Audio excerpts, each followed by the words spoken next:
Morning, everyone, and welcome to our 20th conversation on how COVID-19 is playing out across regional, rural and remote Australia. My name is Kate Charters and I'm the chair of SEGRA, which is the acronym for Sustainable Economic Growth for Regional Australia. SEGRA has been speaking up for regional and remote and rural Australia for over 20 years and felt that in these unprecedented times that it was important that SEGRA continue to be the voice of regional Australia. The focus of our webinars has been to identify both impacts and ameliorating actions to overcome the effects, particularly on businesses in regional Australia. We've had over 1,000 people participating in our conversations to date, showing that regional Australia is active and engaged in building regional economies. As always, SEGRA is about exploring how to get a real understanding of what is going on in regional Australia and communicating this to key decision makers. As an outcome of our 19 conversations, we've compiled all the key issues and released a special communique that outlines 10 guiding principles for addressing COVID-19 in your community. We're delighted to welcome back Ian Doyle, former ABC journalist and broadcaster, who has a passion for regional Australia and is going to lead us through these discussions. Can I strongly urge you to use the chat box below to add to your comments and questions. Thank you, Ian. Good morning, Kate. Hello. How are you? Good, thank you. Look, I'm delighted that you asked me to come back. I had so much fun last time and I learned so much, and I'm today looking forward to this conversation. We started it yesterday a little when we had you and I and Robert talking to each other, and Robert, you're there now. Hello, Robert. G'day, Ian. How are you going? Good. It was a good conversation and one which I'm sure that everyone listening to it, and so the process today really is about another three-way conversation. Kate's going to talk about some of the things that you've been working on, because you've been working together, for the last 9 weeks doing this? Yep. And you're still talking to each other? Isolation helps. Yeah, I say, yeah, it's all fantastic. So Kate's going to talk a bit about the work that you've been doing, and then you can come back and do it. You've got some things that you want to summarise, and then we can have a chat afterwards about it, the material that we're going to want people to know more about. The first question I'm going to ask you, when I ask you to come back, is what is it, Robert, that you want me to take away from today's conversation? Because there'll be, one or two points that you want as a result of this hour's worth, and we're on for an hour. And there's some to-do things at the end of the conversation, which we'll let people know about through the course of the conversation. But that's the first heads up, and you can come back to that when after we've had a listen to Kate talking about the principles of the material you've been working on. So, Kate, over to you. Thank you, Ian. Now I'll just pull up my screen to share, if I can.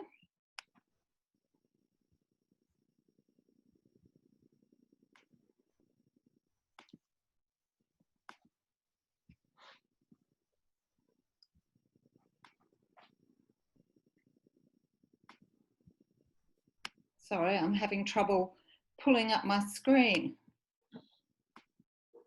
Technology is fantastic, Kate, when it works. Everyone, yeah. Here we are. So what I'm wanting to talk about is the next steps, the bridge to the post-COVID-19 in regional Australia. I've got three key points that I want to make here. The first one's about business continuity, and this has come across very strongly in our presentations that we've had over the last 10 weeks. And one of the first things that came out of the COVID-19 response strategy was the importance of refocusing strategic and business plans. So for businesses to re-examine their risk assessment, develop continuity plans and a relaunch strategy. And really, we were encouraging people to start thinking about that 9-10 weeks ago when we first went into hibernation or lockdown. The second one in business continuity was to expand digital capability. And we've certainly seen that businesses that are able to develop an online presence have done much better than those that haven't. And that one of the outcomes of this is that everyone's improved their internet skills. And the third one was to strengthen economic diversification. And so the most famous, obviously, was the rum distillery that turned into sanitized maker. But there are others that have added things to their business that weren't previously there that have had a big impact. The second theme that came out really, really strongly in our special communique was that of communication. And we've in some ways been inundated with information, but certainly from local councils' perspectives and chambers of commerce and industries' perspectives, it's been about getting the right information to the right people at the right time. The other thing that we've been doing ourselves, and I know other organisations have been doing, is providing fast access to support packages, so that in the confusion of various packages that have become available, are you eligible for it, how might you access it, we've been able to provide website links that assist people through that process. The third one in communication, which perhaps slips under the radar a bit, was to utilise the data you have to understand your region. So to understand which industries have been impacted and where are the opportunities for growth. And so, you know, when we were talking about our tourism segment, we were saying pivoting from an international market to a local market.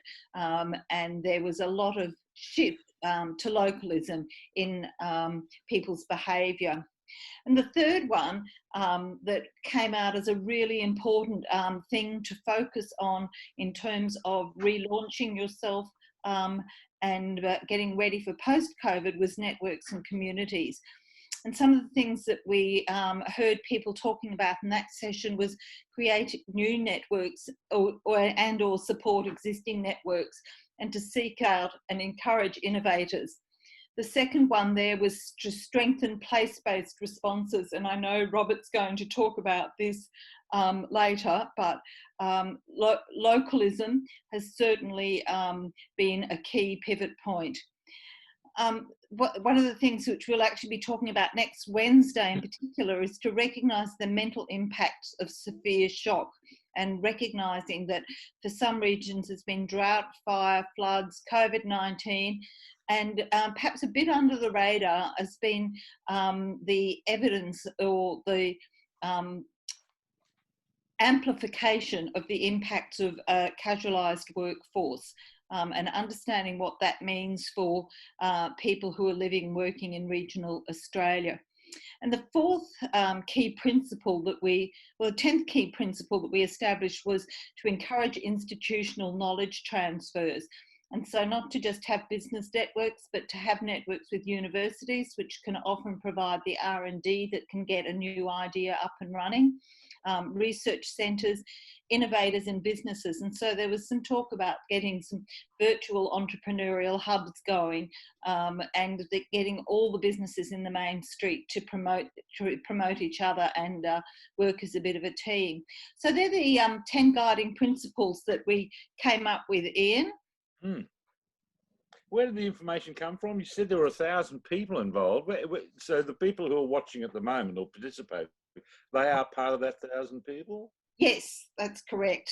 So, and they are members of SEGRA. Are they SEGRA people who brought their collective minds together in response to the 20 conversations? This is number 20 that you've been holding over the last 9 weeks. Yes, that's right. So we've after each session, we've put out a communique trying to capture the key ideas and issues that emerged in that conversation.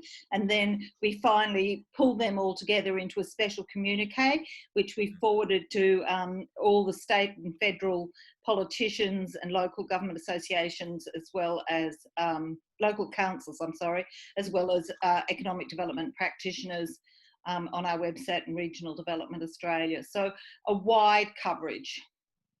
Okay, so this conversation today, once again summarised, that'll be sent off to the group again, but we're wanting them to go and respond to a survey, which we can talk about towards the end of it. That's the go-to thing we're trying to get people to do today. Yes, absolutely, to collect more information about what we need to be doing to go forward in particular. Is the information for themselves or for other people to read to respond to their concerns? Or is it a combination of both of those things? I think it's a combination of both those things, because people in regional Australia already are used to working in a more isolated way. SEGRA really works to bring together the grassroots of people around regional Australia and to get their insights and expertise. And so as part of our survey, we'll be looking at getting their insights and expertise and bringing them together to then move forward to politicians, etc., as a single voice. SEGRA puts out communiques called Speaking Up for Regional Australia, and they're a combination of what people think. So that's why the surveys is one of the things that we use quite often in SEGRA to understand what's happening in regional, rural and remote Australia. And do you think you really do, Kate? I mean, as a result of your 9 weeks in isolation, you've been working with Robert. Are you really much, much better informed, do you think, as an individual about the concerns that they've got during this period and where they're going to come when they come out of it at the end? Yes, I feel that we've had industries of chambers of commerce, we've had local government associations that cover, a third of South Australia was one example. And yes, so I think we do gain enormous amounts from people participating in these sessions. Robert's the other person who's speaking somewhat formally. But Robert, can we go to you now, please? And Robert, you are the other half of the combination that you've been working on this for the last 9 weeks. How are you? Oh, good. Robert? Good, Ian. Very good. You've got a very organised office, Robert. You must have a very organised brain, I can tell you. It's because it's a very curious brain. Yeah, well, it's one of the curious things about these webinar things. People are looking around and seeing what on earth they can find it's on the shelf behind. And that is a real background, isn't it? You haven't made that up as a virtual one with a green screen or something. That's right. No, it's real. It's my home office in regional Australia. Well, you're very organised, and I enjoyed the conversation yesterday. The thing, and you're about to just do a part of the presentation to stimulate conversation, of course. But just off the bat, the thing that, as a result of doing the work that you've been doing with Kate over the past 9 weeks, what's the most surprising thing, single thing, that you've got out of this whole exercise up until this point? It certainly is a tough one in the sense that probably how layered the challenge is, because with those 18 sessions, we've had over 36 sort of regional leaders speak across topics, and it's our whole purpose of starting the session was we thought we needed to get a regional voice to how to respond to COVID. And I think, and some of the material we've summarised, I think actually has achieved that. It's come out way more insightful than I could have imagined, actually. Well, inform us, Robert. Right, I want to hear your story. Okay, so what I'll do is pull up the diagram we've been working on, which really, as of today, now sort of becomes a summary. I'll just bring my screen up. And we should be there.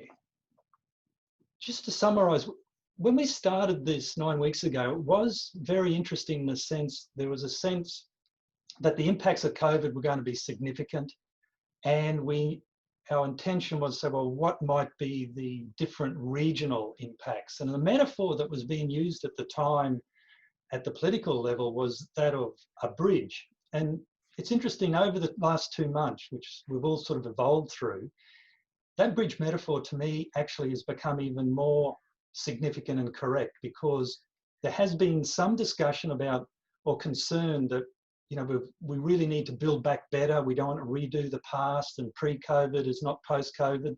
And I think the metaphor of the bridge from day one was perfect, in a sense. We were moving to post-pandemic regional Australia. We didn't know what it was going to look like, but we knew there had to be a transition and a transformation. And we also, and with the bridge, when you start on one side, you end up on the other. You're not at the same point you started. So it was very much a journey to a place that 9 weeks ago, we had no idea what it might be formed like. And even today, we're getting a better idea, but it's changing all the time. So in that sense of, then we're saying, well, what might be the regional bridge? We thought, well, clearly it will be a combination of hard and soft infrastructure. But at that point in time, no one knew, other than let's collect a lot of ideas from a lot of different stakeholders in the regions to see their thoughts as we progress. And one of the interesting things with this diagram, it's really, we worked it from right to left. It was a reflection of the early sessions we had.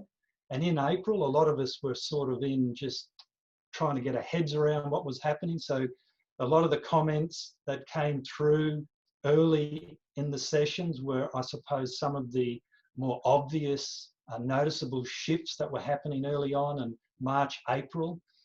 And I'm not going to read these individually. This is a lot of content here for sort of later sessions to talk about.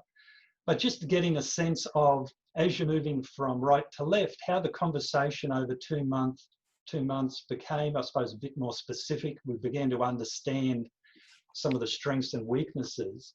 And really, this sheet now, which is the result of the 18 conversations, effectively has 65 action areas.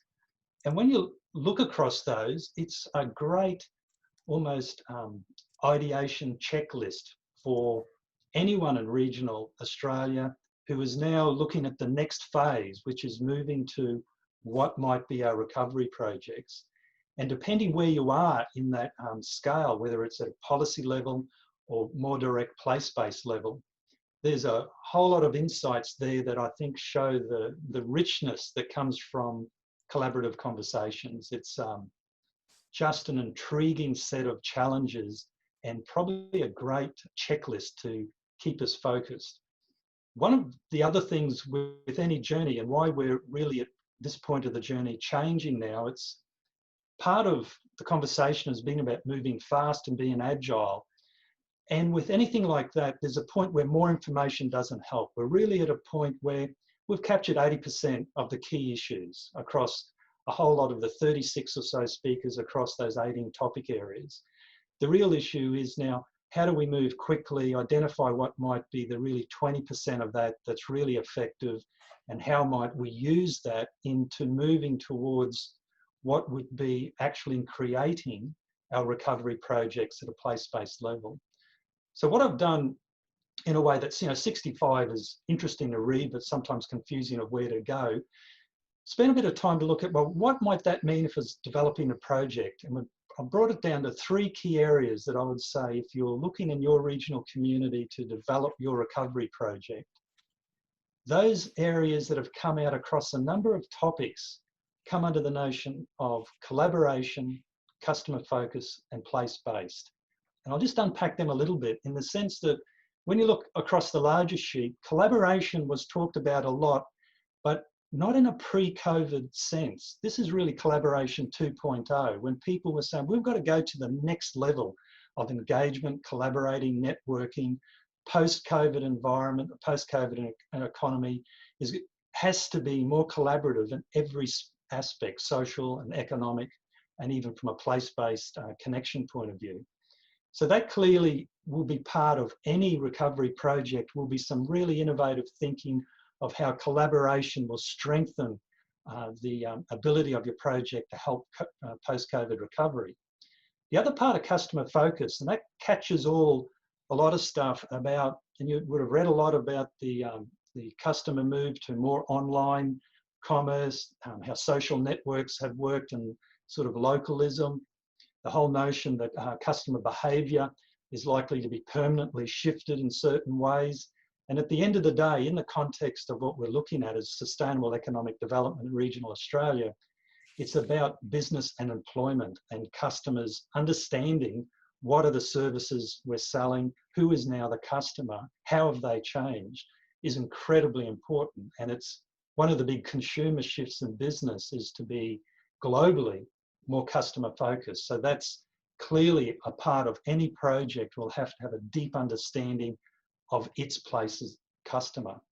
And place-based is the other part, that it's clear and almost it's dangerous not to think about place, because what really is the outcome of this is the regional bridge is place-based. It'll be different for every location. And this is really important, not to be trapped at the larger scale of thinking of transition, that we have a regional bridge and we're just going to shoot a fast train across it and that fixes post-COVID problems. Or we're going to do inland rail and that's your post-COVID solution. Clearly it's not. There's two different issues there. One is nation-building infrastructure, which has nothing to do with COVID, and really looking at what are the true impacts with COVID and what are the short-term and medium-term ways of mitigating those impacts. And that, in that sense, that'll be different for every place. It'll be particular where they're located, in proximity to market, your particular assets, and even the willingness of your community to look at the transition. So in a way, I think if you looked across the 65, if you wanted to come down to 3 to embed in your project to keep you focused, I think those are 3. And one parting going away statement about the priority of what to do next is really what I would say the next step is to move fast on the right project. And that's the challenge where we are right now and where we need to move from talking into quickly working out the right project for your community. I'll stop the share there. Okay, how do you work out what the right project is, Robert? I mean, so individual individual communities need to work out what the right project is.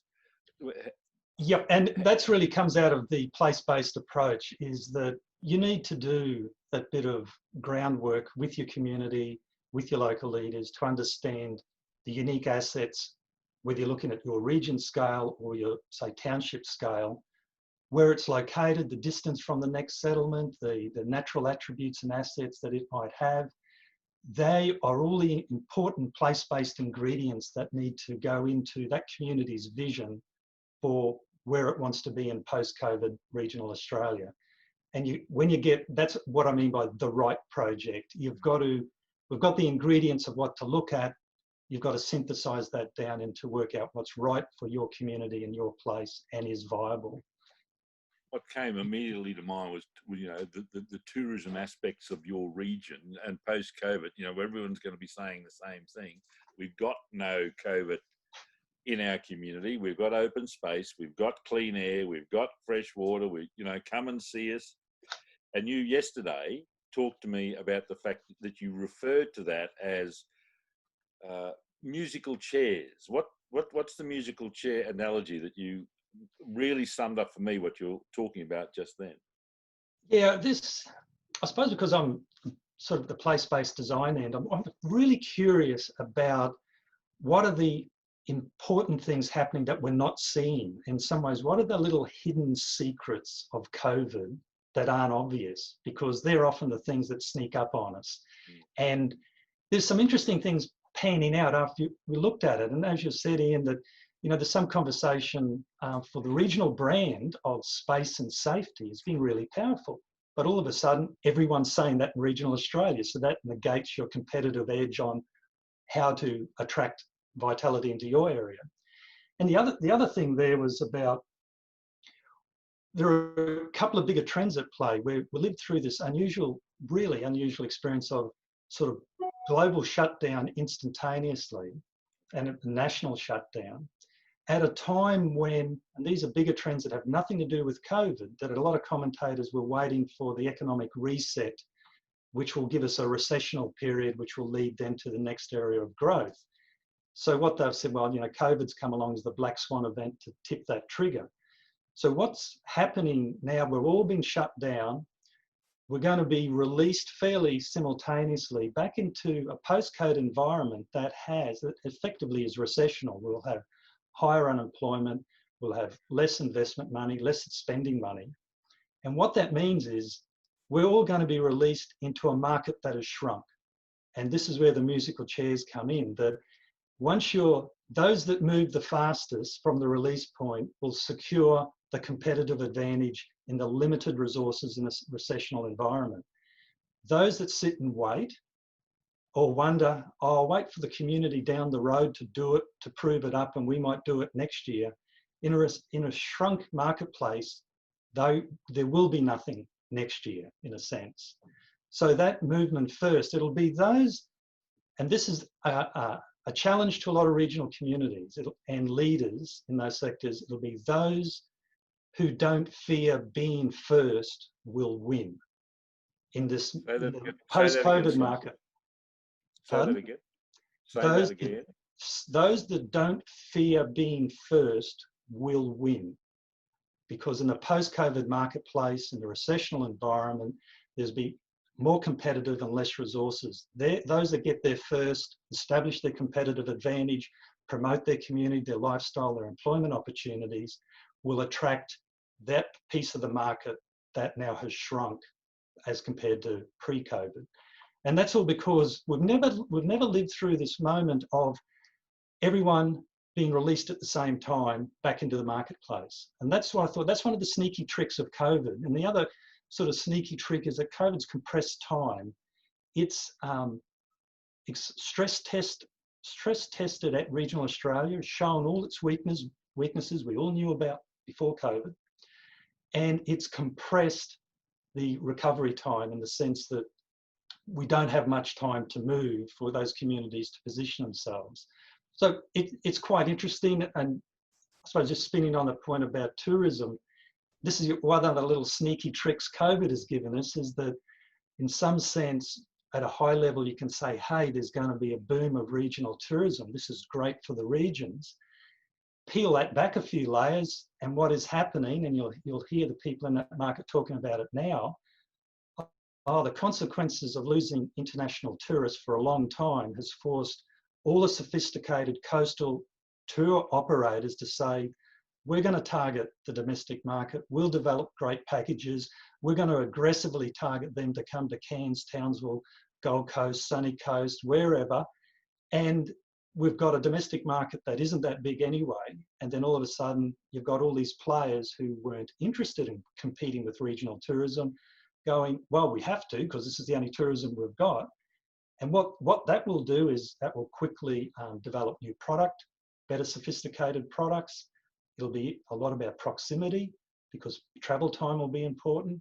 So in one sense, you could say there's going to be a boom for regional tourism, but behind that is it's going to be hyper competitive as well at the same time. So there are a few more of those layers are out there, and that's what really interests me, because if you're developing a recovery project, you need to know some of those bigger forces, so you don't assume something's going to happen that simply the market won't deliver to your community because you just haven't sort of peeled back enough to see what's really going on. What about, I mean, the individual intellectual horsepower, financial capacity, numbers that when you're relying on just isolated regional communities, if they were to band together in, let's take the grey nomad, the regional tourism possibility, if they were to collectively put together a trail that puts together half a dozen communities that actually says, come and visit this region that has these various communities in it that are doing these different things, producing some particular sort of beeswax or doing, has a particular way of cooking a kangaroo tail. But collectively, if it's possible for those individual communities to talk to each other sensibly about what they can offer as a bigger picture, that's just come to mind just then in terms of trying to actually get some weight and numbers behind the idea. Ian, a lot of that has been developed over a long period of time as far as regional tourism, and it's been supported state and federal levels, a lot of trails. And it's been developing at a sort of pre-COVID pace. And a lot of the commentary in the market is that we need to improve our products, our tourism offers. And what's going to happen is, and this is where COVID sort of compresses everything, is that the post-COVID tourism internationally, the trend is to be more destinational, more sophisticated experiential products. So a total product of accommodation, food experience. And that's certainly the new product that'll be developed by the new players around that whole destinational side. So what we've got is regional tourism that's been developing at a pace pre-COVID. Coming out the other end, those collaborations you're talking about, which a lot of them exist, will be needing to question, how do we push it to the next level? Because the competitive marketplace has changed. That's what I'm saying. I'm aware of, you know, all of the things that happen across regional South Australia, for example, up the Flinders and so forth. Not everyone's going to survive this, Robert, are they? No. No one wants to talk about that too much. You don't want to. No, well, but that's the reality of it, isn't it? From the point of view that change isn't absolutely necessary, but neither is survival. Yeah, it's certainly part of the marketplace. You know, the global commentators are saying, well, you know, 20 to 30% of businesses won't reopen. So those jobs are already gone, and that'll pan out over the next few months. So that just tightens a whole lot of issues as well.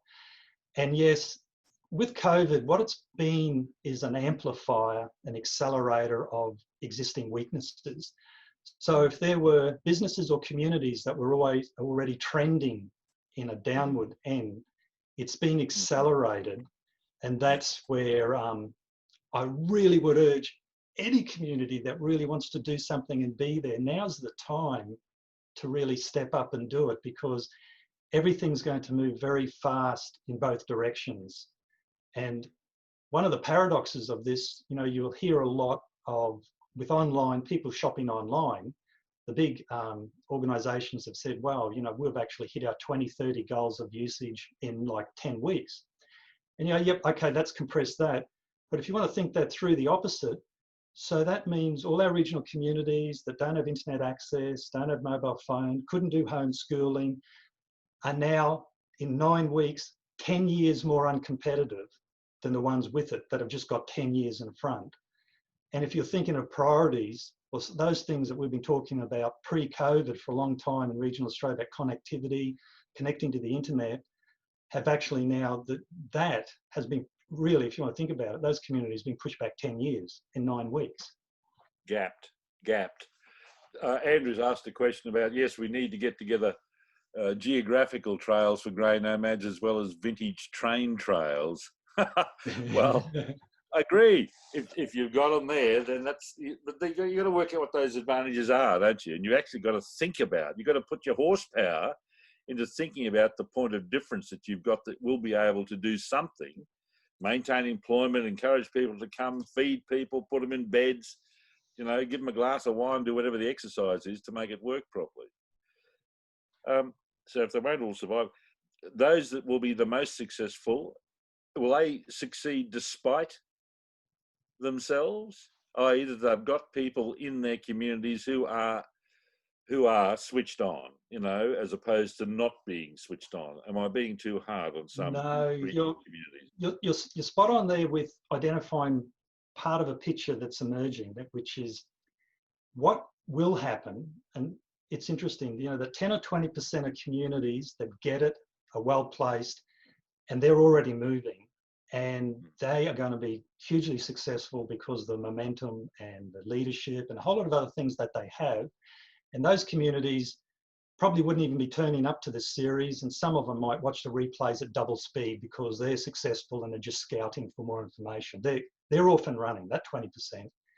You got the 20% the other end that go, we're never going to change, we don't care, we'll just blame everybody, and actually they don't want help. They've just decided they're going to be negative the rest of their life. So that's the normal breakdown. What I'm passionate about, we've got about 60% of regional Australia in there that going, they're almost got the capacity to survive. They want to survive. They might just be missing a little bit, a bit of hand holding to get across a threshold, a little bit of capacity building.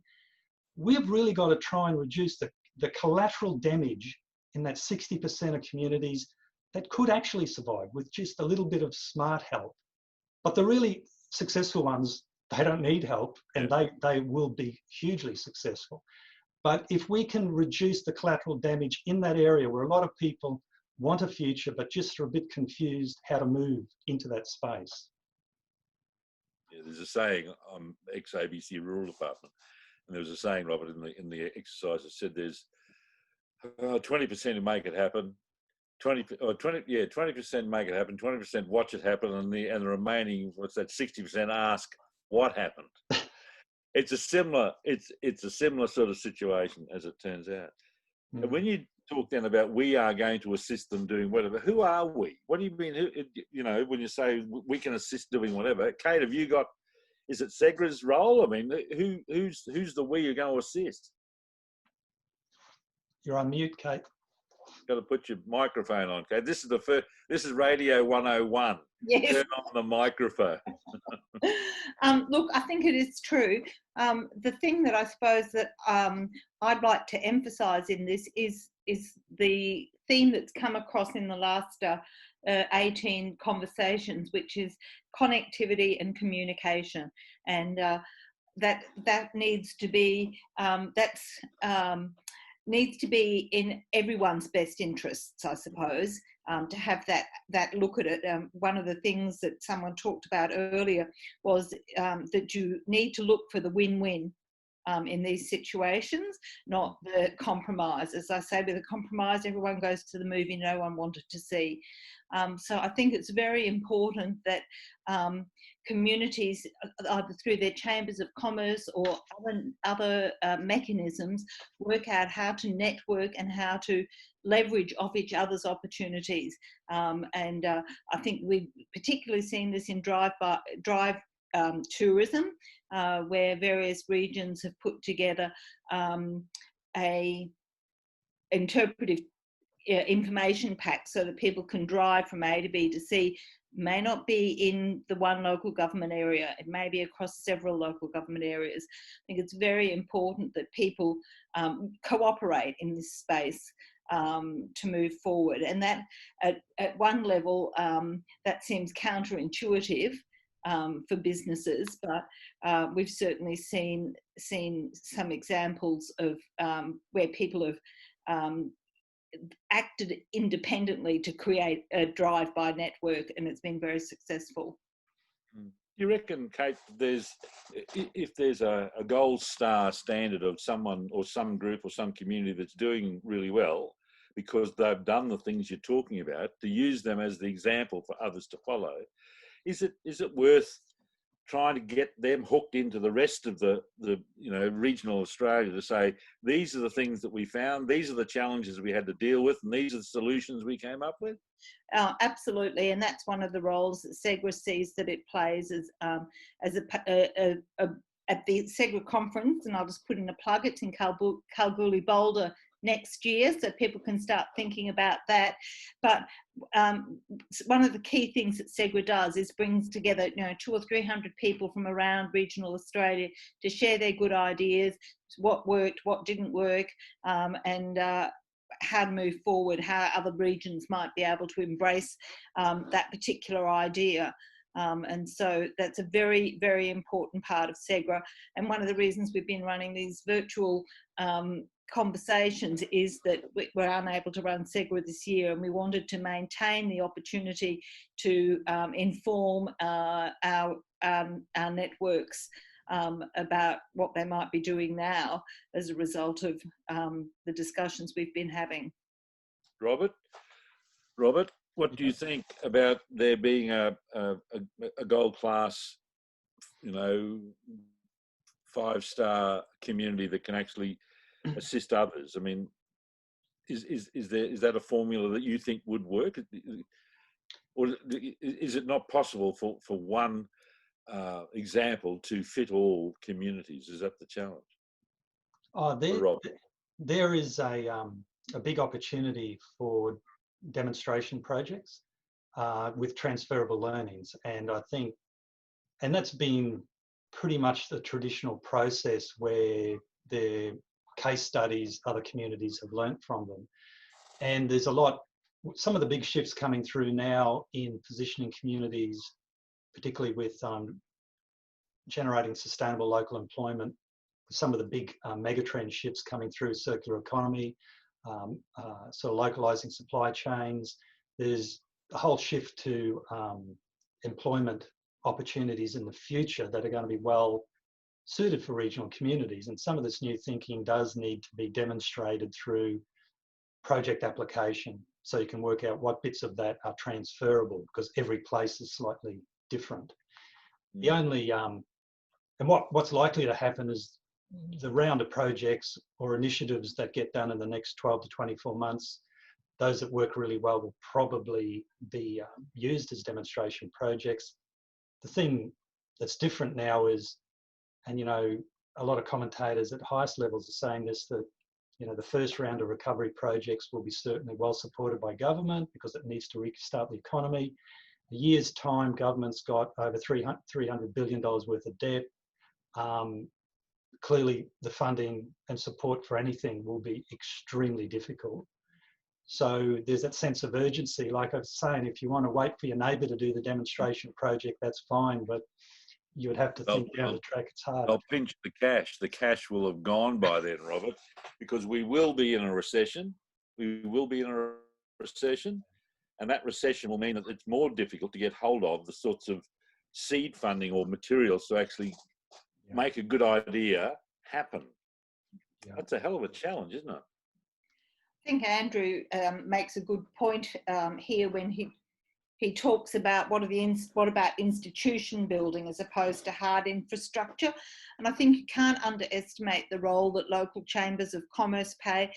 We've got other sorts of broad organisations like the Limestone Coast Local Government Association, where they're working to try and leverage off each other, and even right down to the simple things of Main Street renewal can make a huge difference. I know when I walk down our shopping strip, there are some shops that are out there advertising that they're doing free delivery, advertising that advertising when you can, what their menus are and things like that, and others have just got their doors shut. And if you could get the energy of the leaders to trickle down or inspire the ones who might follow, I think that's quite an important thing. And I know people in regional Australia are always looking for the success stories so that they can implement them in their own regions. But I think networking and communication everyone can do. It's just a matter of putting your mind to doing it. Is the challenge of the announcement yesterday by News Corp that they're going to close down 120 odd mastheads across regional Australia in terms of the local newspaper, to the two of you, what impact do you think that's going to happen? One of your primary take-home messages, Kate, is communication. Well, you know, that is a fairly important form of communication. What are your observations about the impact of that, do you think, on the post-COVID exercise? I think that that's going to be a very significant impact, and I was very disappointed to read that yesterday. One of the things, though, that came out in an earlier session was that newsletters by organisations, so your own newsletter is a very important communication network. And the other thing which we've forgotten, I suppose, is letter drop boxes. In regional Australia, that still is one of the most important ways of communicating, is to actually send letters to people with information. And that's something that councils and chambers of commerce and industry and local government associations can well and truly do. It's not what we think of because we've become so digitally savvy, but the information we're receiving is that those an actual letter to residents in regional Australia has a big impact, but it's certainly devastating to communities to have lost their local newspapers. You've got to identify the people you're trying to get your message to, Kate. That's the truth of the matter. If it means there's half a dozen councillors who you need to influence to change the way they're thinking about a particular issue, it's far better to actually either make an approach via a personal letter than it is to try and get on the front page of the Australian newspaper, because the result is you're using a shotgun to deliver the message when in fact you actually want to direct it specifically to 6 individuals. So exactly. That as a media is really something that people need to reflect on as well. Robert, what do you think about the impact of the loss of those mastheads across regional Australia? I'm really curious about it, to try and peel back what's really going on here, because it depends how you look at it. part of that media, print media and digitisation, everything else, was saying, well, you know, print media is on the way out anyway as a viable business. It has served a significant social role in regional Australia to this point in time. Are we on a transition that's unpleasant, uncomfortable, but really what needs to happen? Because people, if we're going to grow regional Australia, we're going to have a lot more young people and families. They don't have a habit of reading newspapers. And so I'm sort of trying to keep pretty open mind there, because there's always this resistance of change, isn't there? We can all fall into the trap of just hating change, full stop. But there's some other things at play there about, you know, newspapers worldwide aren't really viable, and the whole model is a bit flawed, and, you know, it's got rid of journalists. I mean, there's a number of things in there, and you're thinking, well, maybe it is about rebirthing a new form of communication. And one of the interesting things about COVID I found really, really interesting was social media and local groups rallied around their own businesses and communities by themselves, by using Facebook groups. And you go, and if you really look what happened there, and that was driven by people's local passion to communicate, to support, using free social networks that the majority of people use, and providing information. And that was very, very interesting. It's part of the power of customer-driven social networks, because newspapers are the old traditional one-way information. And you just think, there's a lot going on there. If you look at what's really happening, people really love to be engaged with two-way conversation. They are passionate about their communities. Maybe there's something in that where we're travelling. You make an interesting point about social media. If we remember back to our conversation that Mackay Regional Council were involved in, they have set up an online campaign, Unite, Adapt and Believe, to encourage and support business. But perhaps more interesting was that the local businesses established a Facebook page which had 10,000 members within a month. And so I think that speaks to the new opportunities in social media for regions. I'd like to say, to balance that too, where I live, there is a local newspaper that's free. It's run by its owners and its own local advertising covers it, and it's a free local newspaper. Andrew's come on the chat line and said, why don't the local communities pick it up? Normally they are fairly profitable in terms of being the message sticks, moving the information around, and having the photograph of the year one kindergarten on the front page so that every grandmother in the region buys it, so they guarantee themselves 200 sales. It's quite right. I mean, you can pick them up. I mean, I'm probably talking from my professional hip pocket, and that is as a journalist. I just think if we keep on shooting the message deliverers, what happens there, Robert? You don't end up with distance or dispassionate observational stuff to do with things that are being developed in regional Australia. And praise the Lord and pass the ammunition, because the ABC rural or regional department, you know, the radio is still operating, because if they took to them as regional newspapers are taking to those journalists, the only voice that you'd be getting in regional Australia would be the sooner retire Alan Jones. Well, I don't think Alan's connection with regional Australia is very strong, even though, you know, he's got a lot of listeners and followers. It's a really interesting in terms of population and having different voices delivering information.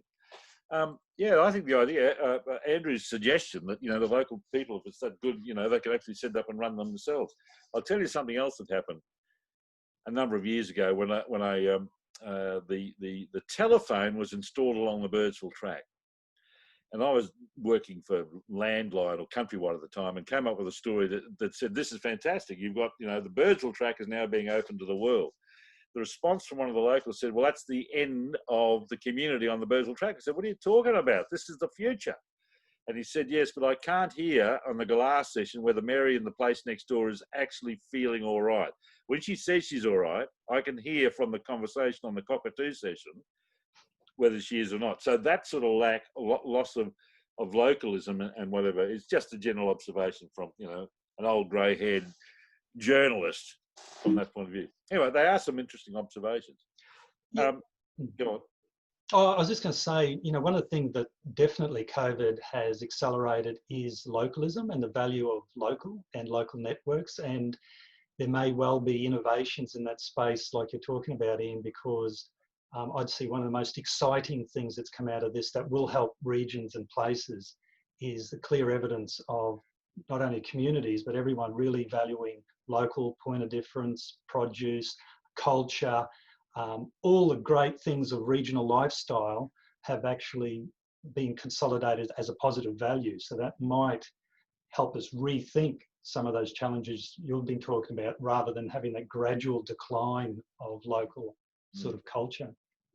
Do you graph stuff, Robert? Do you put things on graphs that, this is where they were 50 years ago and this is where they are today, and which way is the trend going? Do you ever do that stuff in your organisation? I follow a lot of people dealing with that data, because crunching data is not my forte. I like working at the strategy of other people's data, but a lot of, and this really does cut back to the challenges of doing a place-based project, that you do need to understand the unique aspects of your place, which we're all pretty good about where we live. You need to have a community that has a vision of wanting a future. Not all communities do, but then you've got those two. The next thing you must have that we often miss is understand the forces of change that are bigger than us, that we've got to leverage, that are happening beyond our town, beyond our region, whether it's, digital, consumer behavioural patterns, a whole lot of things which are way bigger. We can be in denial, but they're going to happen. And then piggyback those trends. And one of the really big trends is local food production, circular economy, using waste value chains. Some of those things are going to create brand new opportunities for regional communities to have great food, great jobs, a more diverse sort of economy. So there's some really exciting things there, and it's all about even technology with energy and nutrient sort of compost. A whole lot of things like that are coming to the forefront. So looking at the really exciting part, I think COVID has probably highlighted what we were thinking were going to be opportunities. I think it's really reinforced there are some big opportunities for the communities with the vision. I can't remember what it was like 9 weeks ago, Robert. That's the scary thing. But what I do remember was saying I was not very positively disposed to what was likely to happen. This is pre-COVID. Things were starting to get a bit wobbly. They were getting, there was the certainty stuff, and what was going to happen is quite interesting. Charlotte's come up with something interesting, Rob. She says, but will the localism translate, the stuff that we're talking about in terms of localism, into federal government policy into the longer term future? So that is sort of somewhat of the elephant in the room, to create policies around self-sufficiency and less reliance on international trade and relationships. You're talking about placement, point of place. The same thing is being applied to manufacturing in Australia, not just regional development, or maintaining the significance of localism. Yeah, well, I'm positive on it in the sense that the big thing that's come out of this early is narrow supply chains that are broken, and that's a global impact, and the push, as you've said, back to potential local supply chains, manufacturing, other things. What it's done, and this is a great thing, it's proven that just having a narrow supply chain based around price is too costly, too risky for everyone, including those organisations. And if people are saying, well, if the thing is, do we value local production more than price, that supply chain can be shut down in a nanosecond when the next pandemic comes through. And I think the conversation at high levels is very encouraging, because you imagine the example, even at a corporate level, will the bean counter or the financier say, now let's go back to a real narrow supply chain to China, because that's not risky? They'll be saying, if you're trying to manage your finances, from now on, that structure is too financially risky. And to me, that's positive. Yep. Well, it is, as long as people actually happy to pay for whatever the margin is between mass-produced material and, they're putting together today a new program's coming out, a revamp of Buy Australian is being launched today nationally. So you'll get to see the 1980s you know, back we come to where we were 35, 40 years ago, and they are relaunching that program now. I must be a bit more sceptical than you, Robert, because I actually think when people walk into the supermarket and the Maggie beer stuff's on one side and the cheap Chinese is on the other, they reach out for the Maggie beer and say, no, let's have the other one instead, because I've got a bill to pay, I've got kids to feed, I've got education costs, motor car. And I'm just a bit sceptical about the fact that we're all saying now while we're sitting here, oh, yes, it's all going to be tickety-boo. We're going to get rid of all that, you know, dependence on overseas stuff. We're all going to do it ourselves. I'm a bit thoughtful about whether or not it's going to happen. That's all. I'm just being a bit sceptical. Oh, look, I totally agree because, you know, we accept that market forces drive the economy and it's about value exchange. And this is where some of the buy local programs just don't make sense. Are you guilting people to buy something that isn't value? And I don't mean just on price, but it's about, if we're going to compete in the marketplace, we've got to say, well, yeah, we should buy local and it should be value to the customer. It should be a value proposition rather than a guilt and a subsidy, because that's the wrong angle. And I think we need to rise to the innovation. So, and you know, some of it will be hard and difficult, but I think the whole point is if the customer doesn't see value in it, we've got to rethink what we're offering, because we've said market forces will drive our economy.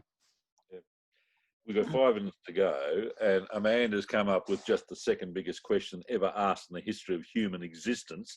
And we've got 300 seconds at 3 words a second to answer this question. Is COVID the full stop that is needed to reboot serious climate change policy now that we've seen blue sky images from around the world? Answer's yes, right. Let's get on to the next one. What a hell of a question. Will it? Seriously, will it? I mean, the fact that you can go into New Delhi now and breathe, as opposed to I was there last year, honestly, I thought I was going to die in the main street.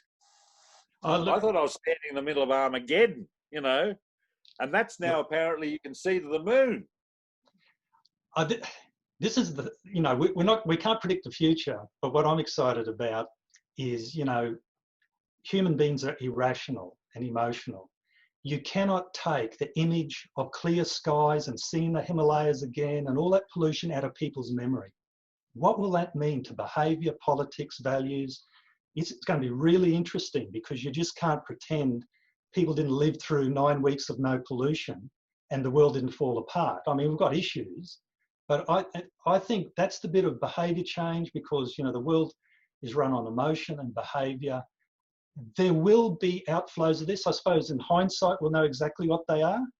But I don't think anything bad could come from that part of being exposed to a clean planet and a clean lifestyle. Because Mate, that's a very positive position to be taking. And I wish you well in your positive nature.